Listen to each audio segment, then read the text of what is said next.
মালিকের প্রশংসা কেন করবেন? আমি বিগত দিনে এই কথাগুলাই বলি। লক্ষ লক্ষ মাদ্রাসা মসজিদ, লক্ষ লক্ষ ওয়াজের প্যান্ডেলে বিভিন্ন ধরনের ওয়াজ নসিহত হয়ে থাকে, কিন্তু আমি সোজাভাবে আপনাদেরকে একটা কথাই কিন্তু বলবো। মুমিন মুসলমানের আমি শুধু একটা পরিচয় আপনাদেরকে দিব। কেমন মুমিন ছিল ওমর, কেমন মুমিন মুসলমান ছিল উসমান, কেমন মুমিন মুসলমান ছিল আবু বকর সিদ্দিক রাদিয়াল্লাহু তাআলা, কেমন মুমিন মুসলমান ছিল আল্লাহ রাসূলের সাহাবাগণ। অথচ এই যুগের আমরা কোন ধরনের মুসলমান? সকালে যেই কথা বলি রাত্রে ওই কথার সাথে মিলে না, রাত্রে যেই কথা বলি দুপুরে ওই কথার সাথে কোনো মিল হয় না। আমাদেরকে নাম দেওয়া হলো মুসলমান, তাদের নামের সাথে দেওয়া হলো মুসলমান। এই মুসলমানের কথা বা তাদের পরিচয় দিতে গিয়ে আমি আগে একটা কথা আপনাদেরকে বলি, একটা কাহিনী বলি। ইসলামের দ্বিতীয় খলিফার নাম কি? জোরে বলেন, ইসলামের দ্বিতীয় খলিফার নাম কি? হযরত ওমর রাদিয়াল্লাহু তাআলা। কি নাম? হযরত ওমর ফারুক রাদিয়াল্লাহু তাআলা। ইসলামের দ্বিতীয় খলিফা আমিরুল মুমিনিন, আল্লাহ রাসূল সাল্লাল্লাহু আলাইহি ওয়াসাল্লামের সম্মানিত শ্বশুর। দুইজন সাহাবী আল্লাহ রাসূলের শ্বশুর, আর দুইজন ছিল আল্লাহ রাসূলের জামাই। আবু বকর, ওমর, এই দুইজন ছিল আল্লাহ রাসূল সাল্লাল্লাহু আলাইহি ওয়াসাল্লামের সম্মানিত শ্বশুর। উসমান এবং আলী রাদিয়াল্লাহু তাআলা ছিল আল্লাহ রাসূলের জামাই। আল্লাহ রাসূল সাল্লাল্লাহু আলাইহি ওয়াসাল্লামের একজন সাহাবীর নাম ওমর ইবনুল খাত্তাব রাদিয়াল্লাহু তাআলা। ওমর ইবনুল খাত্তাব রাদিয়াল্লাহু তাআলার জমানা, ওই সময় আল্লাহ রাসূলও জীবিত। আল্লাহ রাসূলও দুনিয়ার জমিনে এখনো জীবিত আছেন।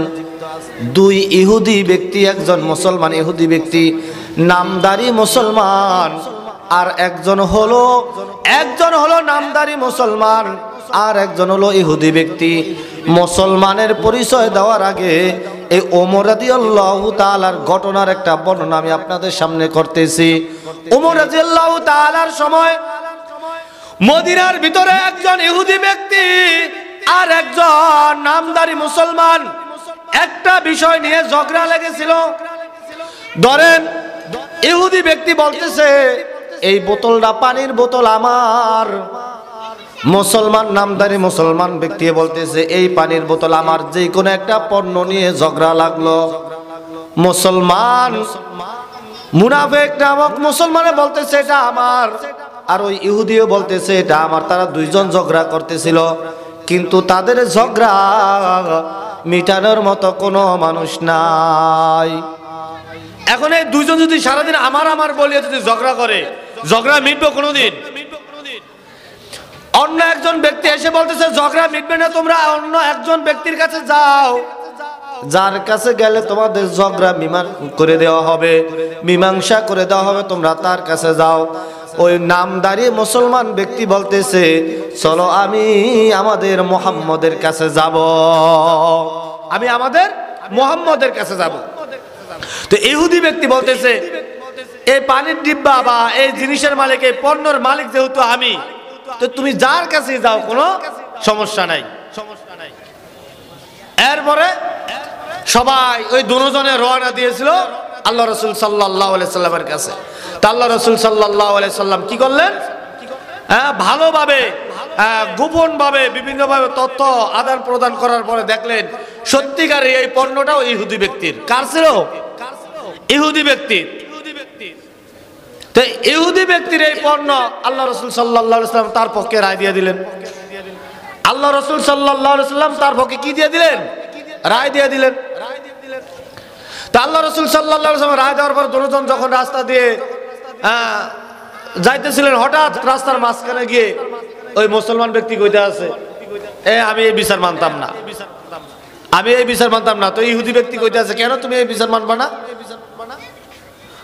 তুমি নিজে মুসলমান, আর এই বিচারের রায়ও দিয়েছে তোমার মুসলমানি মুহাম্মদ, অর্থাৎ তোমার নবী, আমি তো মানি না। ইহুদিদের একটা জিনিস ঠিক ছিল, ইহুদিরা আমাদের আল্লাহ, আমাদের কোনো কিছুই তারা মানে না, কিন্তু তারা জানে মুসলমানের বিচার কার্য একেবারে একুরেট হয়, এই জন্য তার অগাধ বিশ্বাস ছিল মুসলমান বিচারে কখনো 2 নাম্বারই করবে না। ইহুদি ব্যক্তি হলো তুই তো 2 নাম্বার ভাই, হ্যাঁ তোর মুসলমান মোহাম্মদ কি দিল, রায় দিল, আর তুই কইতে আসিস মানুষ না, তুই তো মুসলমান না, তুই 2 নাম্বার, তোর আমি ধরে আলাইছি। তুই কি করবি? আমি দ্বিতীয় আরেকজনের কাছে বিচার নিয়ে যাব। এবার সে দ্বিতীয় আরেকজনের কাছে বিচার লয়ে গেল। কে? আমি ওমরের কাছে যাব বিচার নেওয়ার জন্য। এবার আপনারা বলেন ওমর কি ঠান্ডা না গরম? বলতে হবে ওমর কি ঠান্ডা না গরম? মুহাম্মদের বিচার তার হয় না। এবার তারা কি করবে? হ্যাঁ, ওমরের কাছে বিচার নিয়ে গেল। তো ভালো কথা। এখন কইতে আছে ইহুদি কইতে আছে তুই যার কাছে যা, বোতল যেহেতু আমার, পণ্য যেহেতু আমার, এটা আমিই পাবো, তোর যার কাছে মন চায় তার কাছে বিচার নিয়ে যা। এবার কি করলো?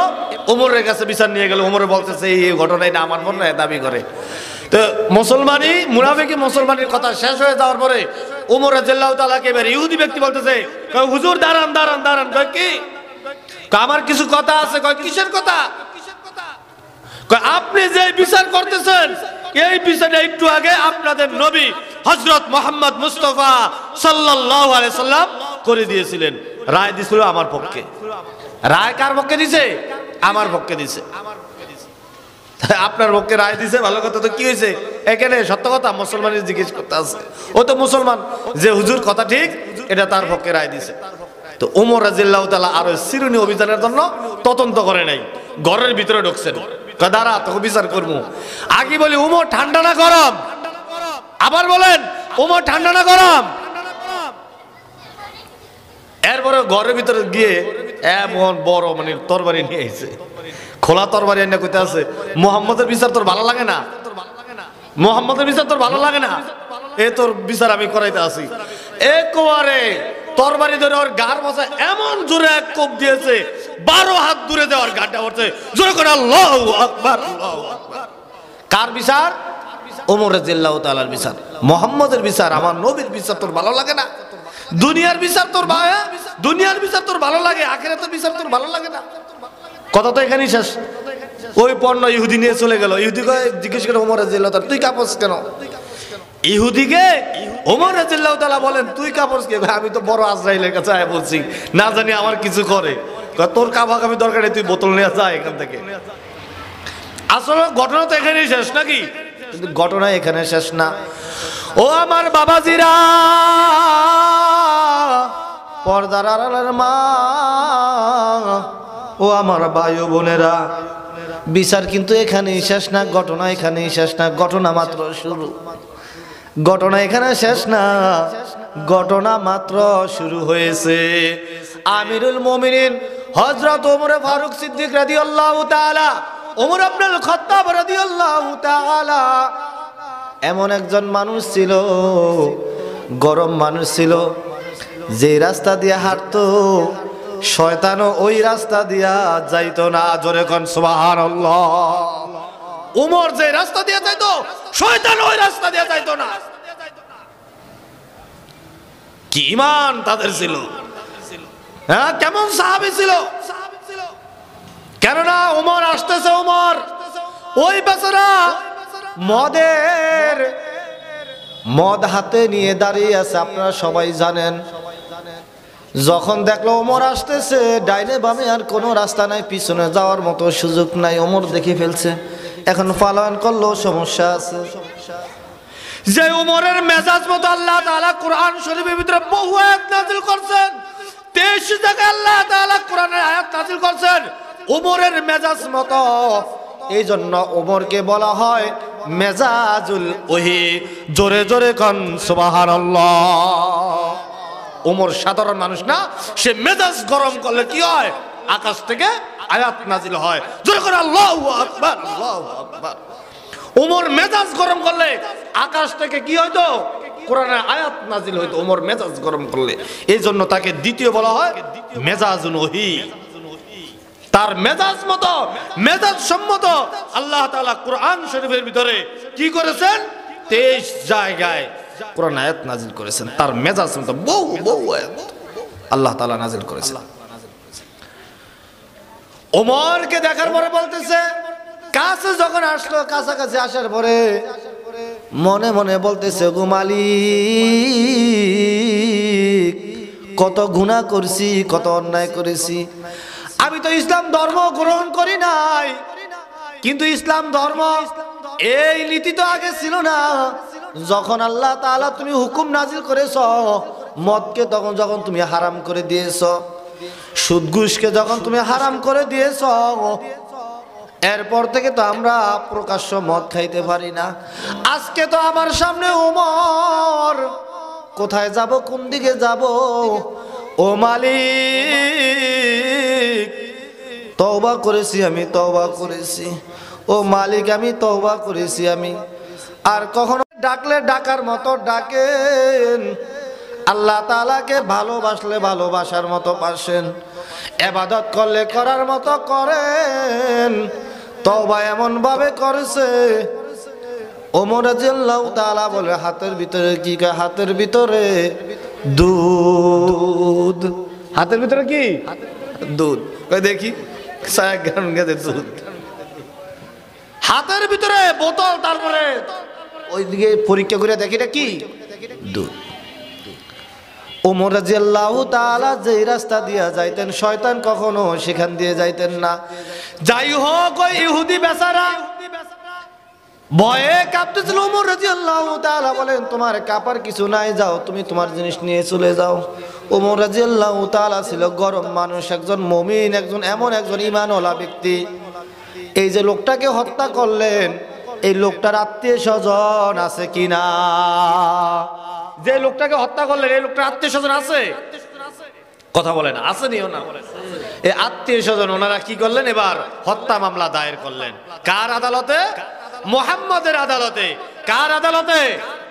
জোরে বলেন, কার আদালতে? মুহাম্মদের আদালতে। ওমর রাদিয়াল্লাহু তাআলা যে লোকটাকে হত্যা করলেন, তার আত্মীয় স্বজন, তার বন্ধু বান্ধব ওমর রাদিয়াল্লাহু তাআলার বিরুদ্ধে মুহাম্মদের আদালতে হত্যা মামলা দায়ের করলেন। এবার ওমর রাদিয়াল্লাহু তাআলার আত্মীয় স্বজন যখন হত্যা মামলা দায়ের করলেন, আল্লাহ রাসূল সাল্লাল্লাহু আলাইহি ওয়াসাল্লাম বিচার কার্য শুরু করলেন। তখনকার বিচার কাজ আমাদের বর্তমান জমানার মতো বছর পর বছর একটাই থাকে না। আমাদের বিচার তো মানে 1 বছরের বিচার কত বছর যে যায়, এরকম একটাই থাকতো না তখনকার বিচার। ওমর রাদিয়াল্লাহু তাআলার বিচার কার্য আল্লাহ রাসূল সাল্লাল্লাহু আলাইহি ওয়াসাল্লাম মসজিদের মিম্বরে দাঁড়াই করতেন। সেখানে ডাকা হলো, ওমর, অমুক দিন অমুক তারিখে জুমার পরে তোমার বিচার, সবাই চলে আসবা। এলাকার যত মানুষ ছিল সবাইকে নিয়ে সবাই চলে আসলো। ওমর রাদিয়াল্লাহু তাআলা হত্যা মামলার আসামি।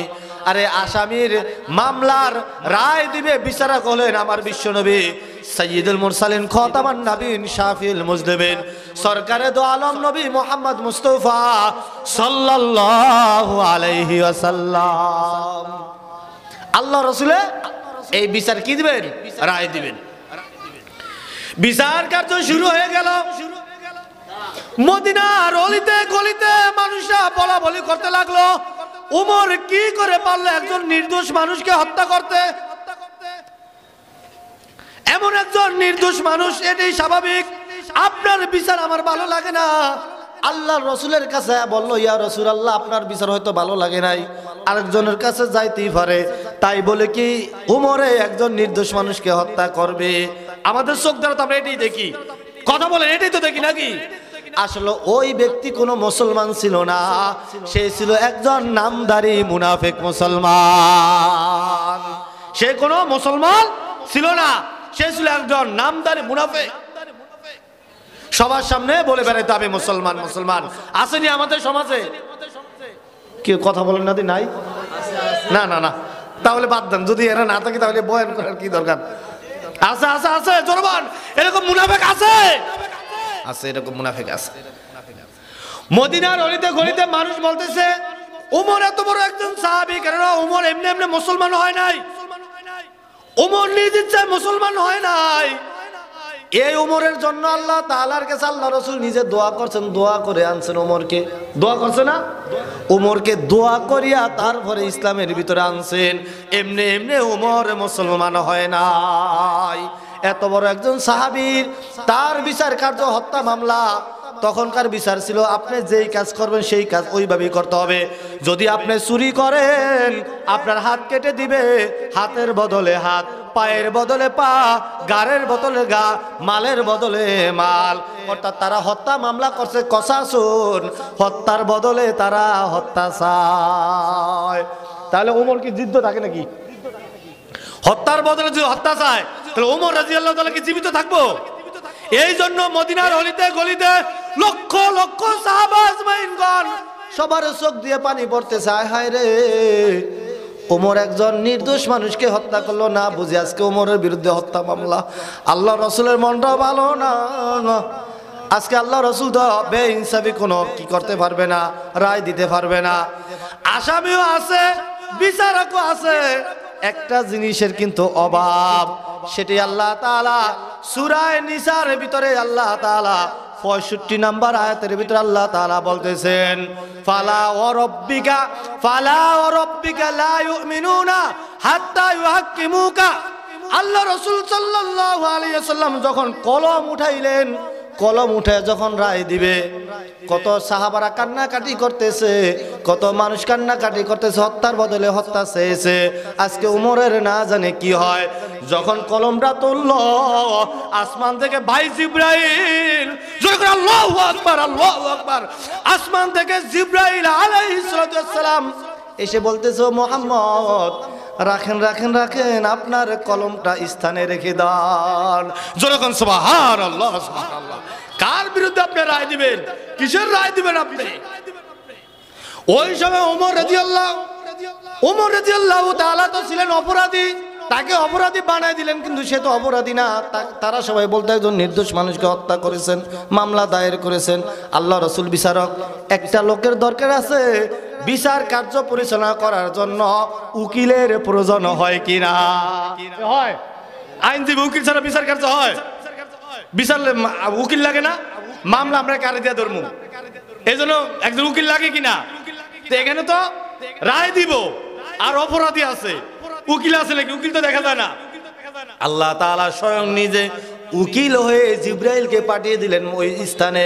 ওগো রাসূল, না না না, উমর কোন নির্দোষ মানুষকে হত্যা করে নাই।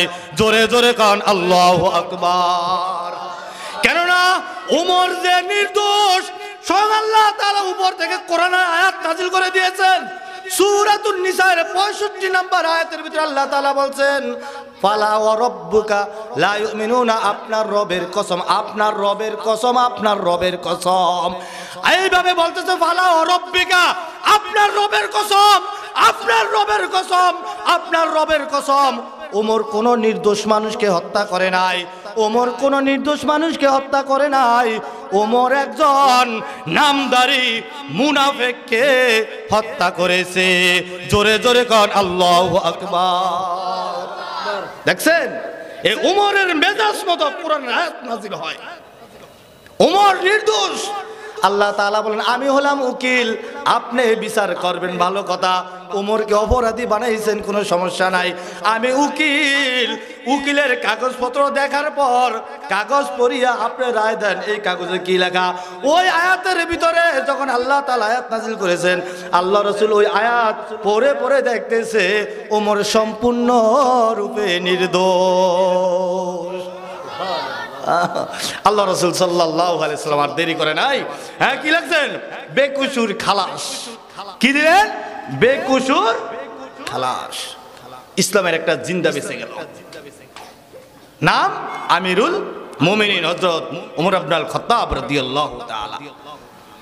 এখন আমি এই কথাটা বলার উদ্দেশ্য আমি আগেই বলছিলাম, ওমর রাদিয়াল্লাহু তাআলাকে নিয়ে কথা বলার উদ্দেশ্য কি? মুমিনের কথা এই জন্য আমি বলতেছিলাম, বাবা, কুরআন শরীফের ভিতরে আল্লাহ তাআলা বিভিন্ন জায়গায় মুমিনের কথা উল্লেখ করেছেন।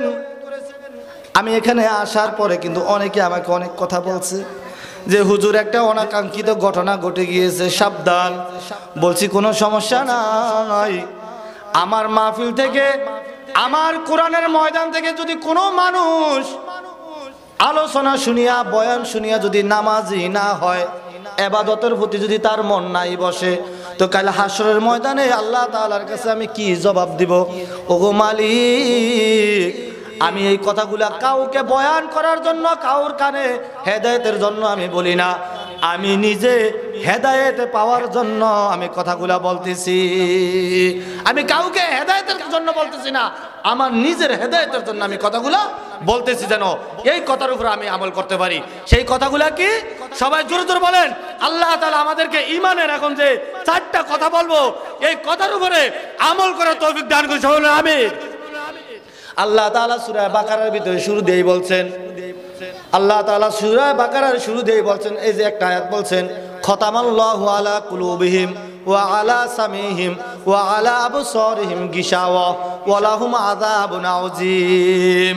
কিছু মানুষকে উদ্দেশ্য করে আল্লাহ তাআলা বলতেছেন, ওয়া মিনান নাসি মাইয়াকুলু আমান্না বিল্লাহ ওয়া বিল ইয়াউমিল আখির ওয়া মা হুম বিমুমিনিন।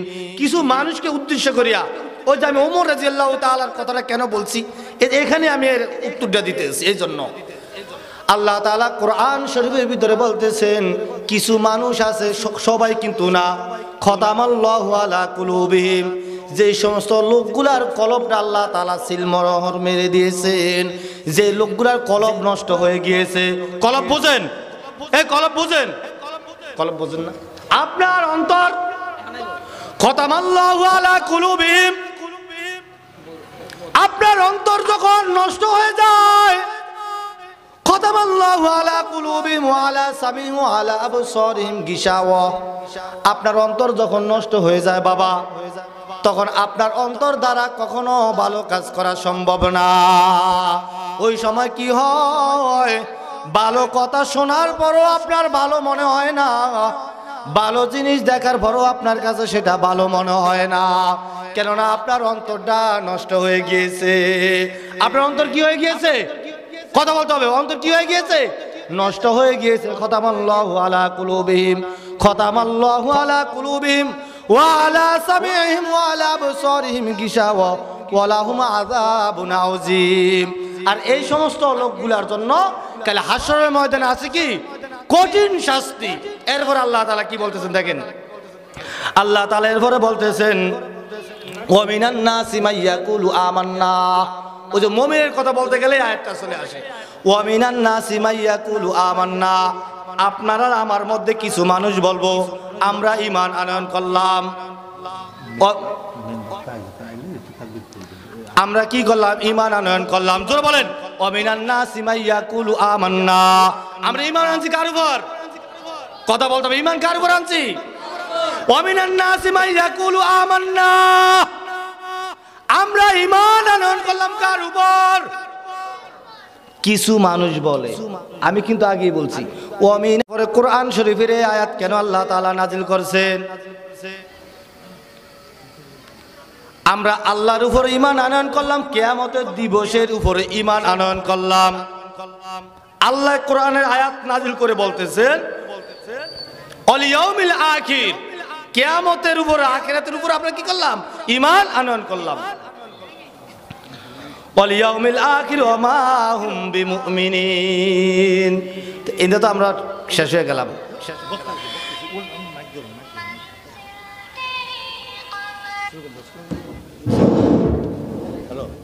কিছু মানুষ বলতেছে আমান্না বিল্লাহ, আমি আল্লাহ তাআলার উপর ঈমান আনলাম, আখিরাতের উপর ঈমান আনলাম। কিন্তু আল্লাহ তাআলা কইতে আছে না, এটা সত্য কথা না।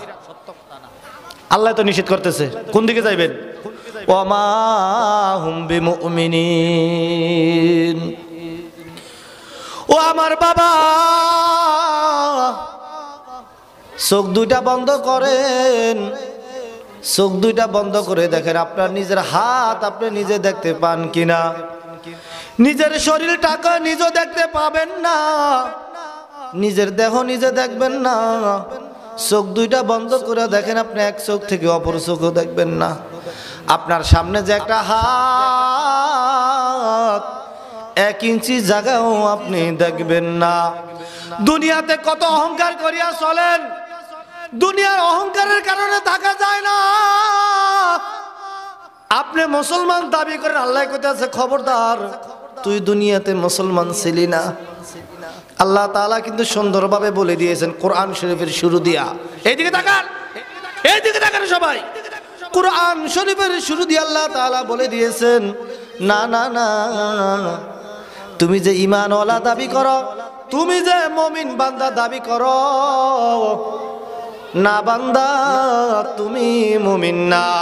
ওয়া মিনান নাসি মান ইয়াকুলু আমান্না বিল্লাহ, কিছু মানুষ বলে আমি ঈমান আনয়ন করলাম আল্লাহ তাআলার উপর, ওয়া বিল ইয়াউমিল আখির, আখিরাতের উপর।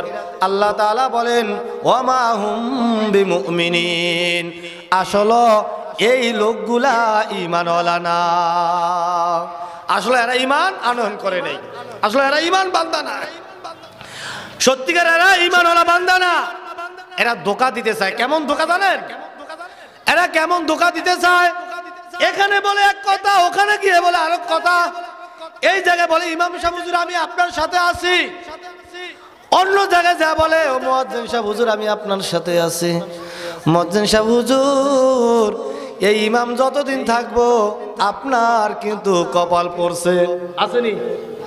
আছে। আবার কিছু লোক আবার যায় ইমাম সাহেব হুজুরকে বলে ও ইমাম সাহেব হুজুর যতদিন এই মুয়াজ্জিন আছে আপনার কিন্তু বাদ গেছে।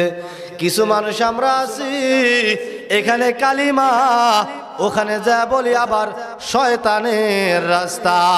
এই জন্য আল্লাহ তাআলা কোরআন শরীফের ভিতরে অন্য এক আয়াতের ভিতরে আল্লাহ তাআলা ইয়াসিন নামক সূরার ভিতরে আল্লাহ তাআলা বলে দিয়েছেন, আলাম আহাদ ইলাইকুম ইয়া বানি আদম আল্লাহ তাবুদুশ শাইতান, ও বনি আদম আমি কি তোমাদেরকে দুনিয়ার জমিনে শয়তানের তাবেদারি করতে নিষেধ করি নাই? হাসরের ময়দানে যখন জিজ্ঞাসা করবে, হ্যাঁ ফেরেশতারা জিজ্ঞাসা করবে মা সালাকাকুম মিন সাকার, কিসে তোমাকে জাহান্নামে যেতে বাধ্য করলো? তখন সে উত্তর দেবে কলু লাম নাকুম মিনাল মুসাল্লিন, আমি নামাজের অন্তর্ভুক্ত ছিলাম না। আমি কিসের অন্তর্ভুক্ত ছিলাম না? আমি নামাজের অন্তর্ভুক্ত ছিলাম না। কেন ছিল না? ওই যে আমি শয়তানের তাবেদারি করেছি। দুনিয়ার জমিনে আলেমদের কথা শুনি নাই, কোরআনের ময়দান খালি পড়ে থাকতো, কোরআনের ময়দান তার ভালো লাগতো না। এই জন্য সে কি করত? আজে বাজে গান বাজনা নিয়ে বিভিন্ন সময় সে অহংকারের সাথে এই জমিনে চলাচল করত। আল্লাহ তাআলা বলেন তুই তো মুসলমান ছিলি না, আজকের দিনে আমার আয়াত, আমার কোরআন, আমার হাদিস, আমার সব কিছু দেখার পরে যখন না দেখার বান্দরে থাকলি বান্দা, আজ হাসর আমি আল্লাহ তাআলা তোমাকেও না দেখো না দেখার মতো বান্দরে থাকবো। তখন কোন উপায় আছে? কোন রাস্তা আছে? এই জন্য ও আমার বাবাজিরা, আল্লাহ তাআলা কোরআন শরীফে এরপরে বলতেছেন ইউখাদিউনা আল্লাহ ওয়াল্লাযীনা আমানু ওয়া মা ইয়াখদাউনা ইল্লা আনফুসাহুম ওয়া মা ইয়াশউরুন। ইউখাদিউনা আল্লাহ, এই সমস্ত লোকগুলা তারা কারা? যাদের কথা বলছি আল্লাহ তাআলার সামনে, যে আল্লাহ তাআলা বলতেছেন এরা ঈমান আনয়ন করছে, আখিরাতকে বিশ্বাস করে, কিন্তু তারা মুমিন বান্দা না। এরা কারা? ইউখাদিউনা আল্লাহ ওয়াল্লাযীনা আমানু, তারা ধোঁকা দিতেছে আমি আল্লাহ তাআলাকে। জোরে করে নাউযুবিল্লাহ। তারা ধোঁকা দিতেছে আমি আল্লাহ তাআলাকে। ইউখাদিউনা আল্লাহ, আমি আল্লাহ তাআলাকে তারা ধোঁকা দিতে চায়। ওয়াল্লাযীনা আমানু, এবং আমার এই জমিনের ভিতরে আমার প্রকৃত মুসলমান বান্দা যারা, এই জমিনের ভিতরে আমার প্রকৃত ঈমানওয়ালা বান্দা যারা, তাদেরকেও তারা ধোঁকা দিতে চায়। ইউখাদিউনা আল্লাহ আমানু ইউখাদিউনা আল্লাহ ওয়াল্লাযীনা আমানু, আল্লাহ এবং মুমিন বান্দাদেরকে তারা ধোঁকা দিতে চায়। ধোঁকা দেওয়ার মুক্ত লোক আছে, আছে না? দেখা যায় সমাজের ভিতরে বহুত আছে। কিন্তু তারা যদি জানতো, হ্যাঁ তারা যদি জানতো ওয়া মা ইয়াখদাউনা ইল্লা আনফুসাহুম, বরং ধোঁকা সে নিজেকেই দিতেছে, সে নিজেই ধোঁকা খাইতেছে। কিন্তু যদি সে জানতো, সে জানে না, তার জানার মতো হ্যাঁ, তার জানার মতো কি হয় নাই? জ্ঞান বুদ্ধি হয় নাই। তার জানার মতো জ্ঞান বুদ্ধি হয় নাই, আর হবে কিভাবে? তার এই জানার মতো জ্ঞান তো হয় না, আর হবে বা কিভাবে? এই জ্ঞান হওয়ার জন্য আল্লাহ রাসূল সাল্লাল্লাহু আলাইহি ওয়াসাল্লামের কথা, আল্লাহ রাসূল সাল্লাল্লাহু আলাইহি সাল্লামের সম্মানিত চাচা, তখন তারা সম্মান করত। কুরাইশ বংশ ছিল সবথেকে সম্মানিত। এই কুরাইশ বংশে তাদের সম্মানিত, তাদের জন্য আবু জেহেল, ওই বংশের ভিতরে তারাই আবু জেহেলকে সম্মানিত একজন ব্যক্তি জানতো। নাম আবু জেহেল। কি নাম? আবু জাহেলের নাম। কিন্তু এর নাম আল্লাহ রাসূল তো এটা ছিল না। আবু জাহেল তো তার নাম ছিল না, সম্মানিত নাম ছিল তার আবুল হিকাম, জ্ঞানের বাপ। কার বাপ? আবুল হিকাম কার বাপ? জ্ঞানের বাপ। আল্লাহ রাসূল যখন কালিমার দাওয়াত দিল, লা ইলাহা ইল্লাল্লাহু মুহাম্মাদুর রাসূলুল্লাহ, নেই কোনো মাবুদ আল্লাহ ছাড়া, আনেওয়ালা মুহাম্মদ আমি তোমার বাতিজা হযরত মুহাম্মদ মুস্তাফা সাল্লাল্লাহু আলাইহি ওয়াসাল্লাম আল্লাহ তাআলার বান্দা, আল্লাহ তাআলার বান্দা ও রাসূলুহু এবং রাসূল। এন্ড হুজুরের চাচা আবু জেহেল কইতেছে, ও মা এটা কি কয়? আমার ভাতিজা এসব কি বলতেছে? আমার ভাতিজা বলতেছে হ্যাঁ সে নাকি নবী। আচ্ছা, বাচ্চাগুলোর কি এক জায়গায় বসে দেওয়া যায় না?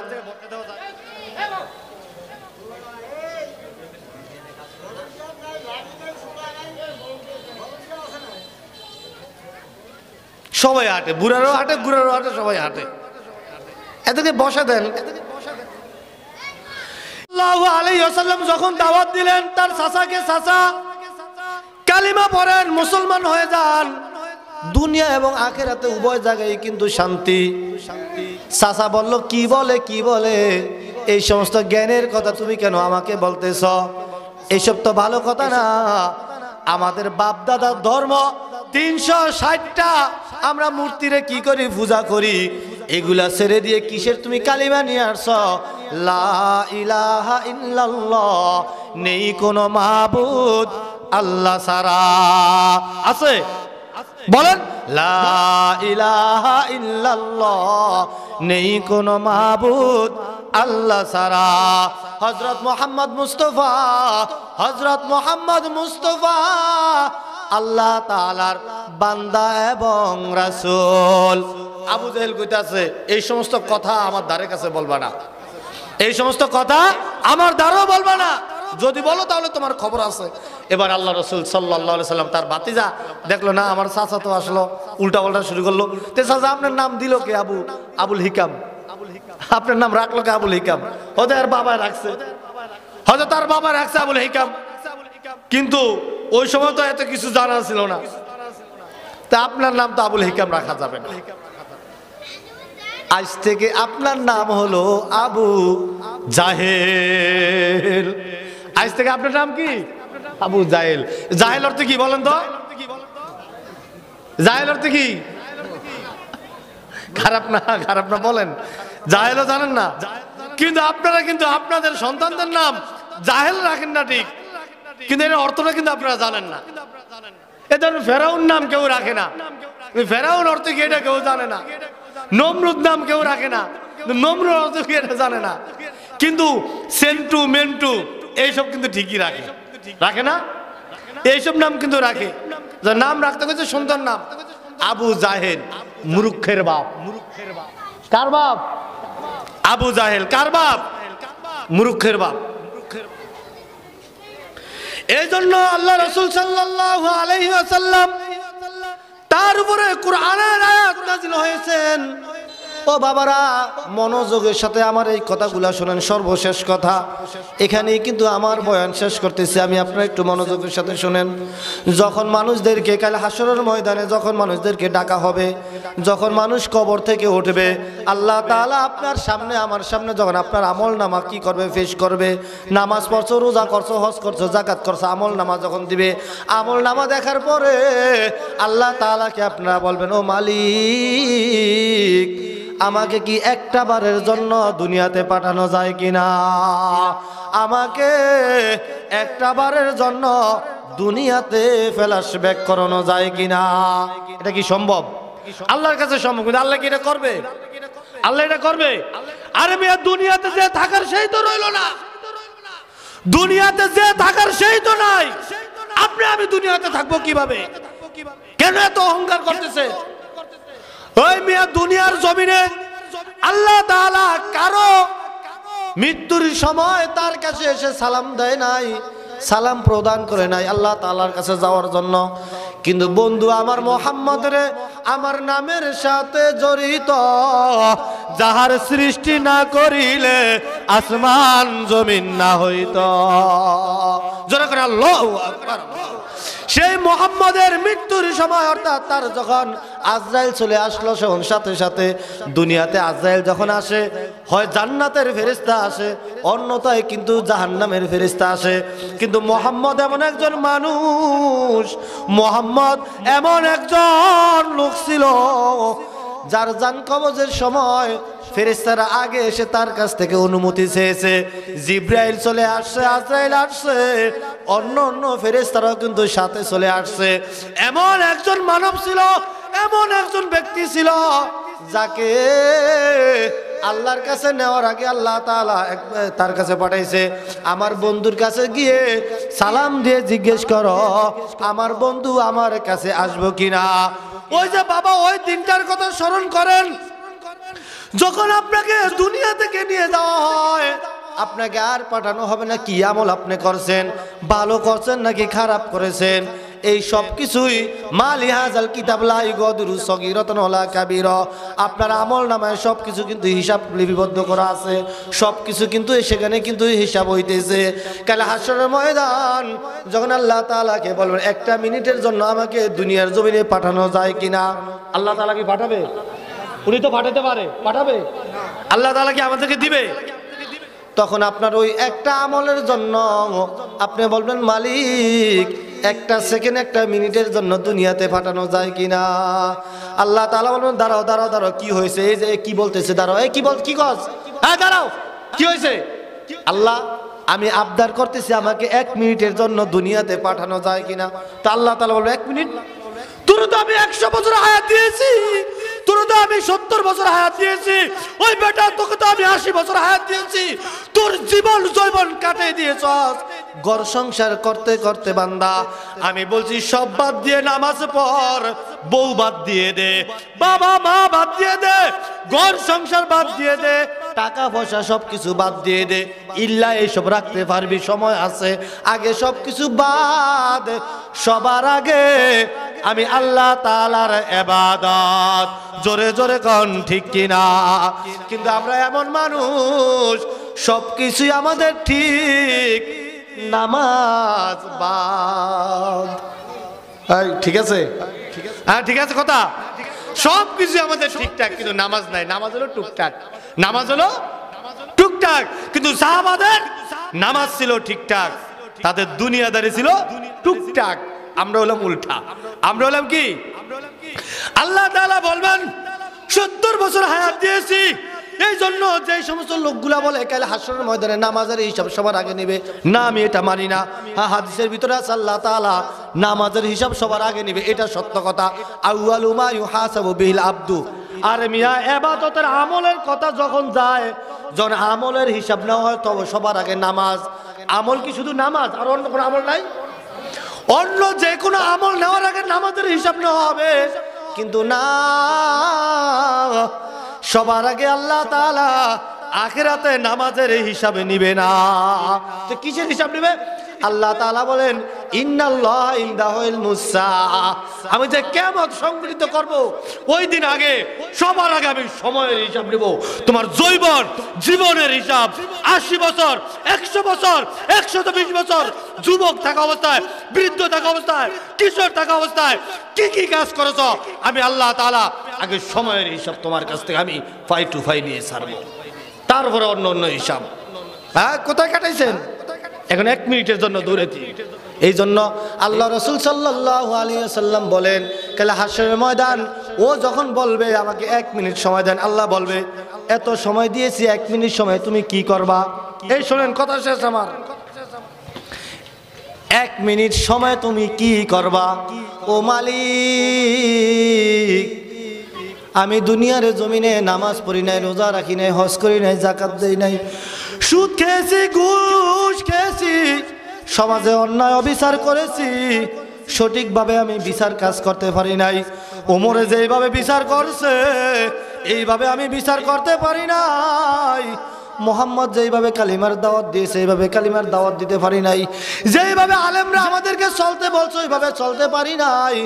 মসজিদে আজান দিল, নামাজ আমি ঠিকমতো আদায় করতে পারি নাই। 1 মিনিট সময় দাও, দুনিয়াতে যাব, এমন ভাবে সেজদা দিব, এমন ভাবে তওবা করব, তোমার খাঁটি মুসলমান, খাঁটি মুমিন হয়ে আমি কবরে আসব। আল্লাহ তাআলা এটাই বলেন, ওয়াকালু আইদা দালালনা ফিল আরদি আইন্না লাফি খালকিন জাদিদ বাল হুম বিলিকাই রাব্বিহিম কাফিরুন। ও বান্দা, এই জন্যই আমি আল্লাহ তাআলা তোমাকে দুনিয়ার জমিনে পাঠাইছি।